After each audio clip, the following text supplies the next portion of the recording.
السلام عليكم. عادل الرحموني مدير موقع ماتش بريس من المغرب. وليد الركراكي اولا هنيئا لكم على هذا العرض القيم، لان اليوم شفنا بطل العالم ينهار امام المنتخب المغربي اللي قدم عرض، خاصه الشوط الثاني لولا بعض الاخطاء اللي في التغطيه اللي ما كانتش اللي تثبتنا في تسجيل الهدف. اليوم شفنا وليد الركراكي خرج على النمط السابق، انه كان ما كتكونش عنده نسبه امتلاك الكره وكيفوز. اليوم كانت عنده نسبه امتلاك الكره وكانت السيطره مطلقه وكنا قريبين من التسجيل. شنو هو السبب التغيير؟ Non, si j'ai des regrets sur ce match, c'est surtout le début de match.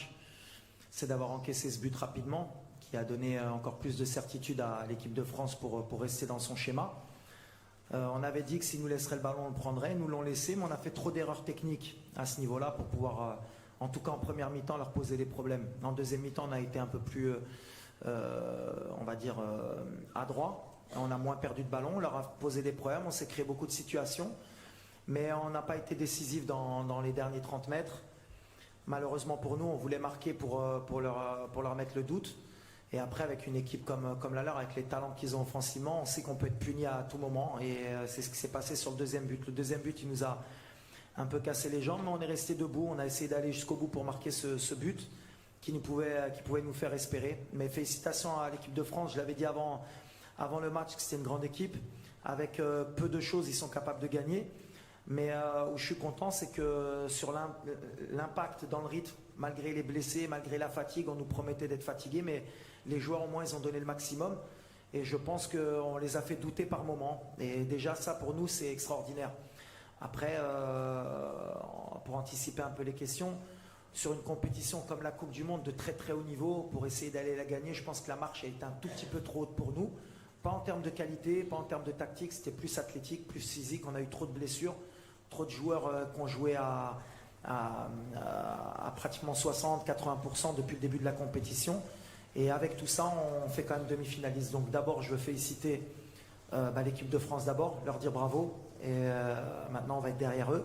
Et mes joueurs surtout, parce que voilà, le cœur qu'ils y ont mis, l'image qu'ils ont donnée, je pense, de notre équipe nationale dans le monde, je pense que ça vaut la victoire en Coupe du Monde. Maintenant, c'est dur pour les gamins, parce qu'ils voulaient absolument marquer l'histoire. Mais on va apprendre.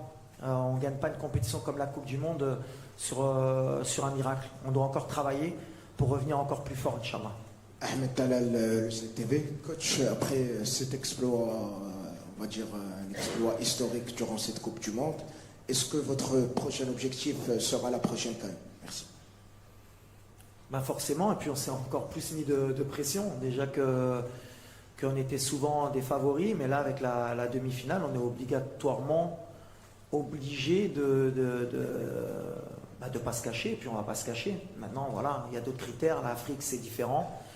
On va être attendu, mais on a un an pour se préparer. Déjà, je pense qu'on va mettre un peu de temps pour digérer cette compétition. Heureusement que le prochain rassemblement, c'est en mars.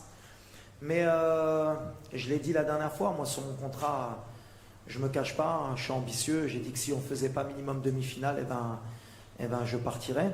Et c'est comme ça qu'il faudra faire. Mais ouais, on va y aller pour la gagner. Mais attention, il y a des clients en Afrique aujourd'hui. Ça a progressé. Quand on voit les absents à la Coupe du Monde, que ce soit la Côte d'Ivoire, l'Algérie, l'Égypte, plus les 5 qui ont participé, plus le Nigeria. Voilà, il y a au moins 10 équipes qui vont postuler à cette CAN. Et on va faire partie d'elle et on va y aller avec humilité aussi. Mais on travaille, on progresse, mais on a envie de la gagner. Merci. Merci beaucoup. Merci.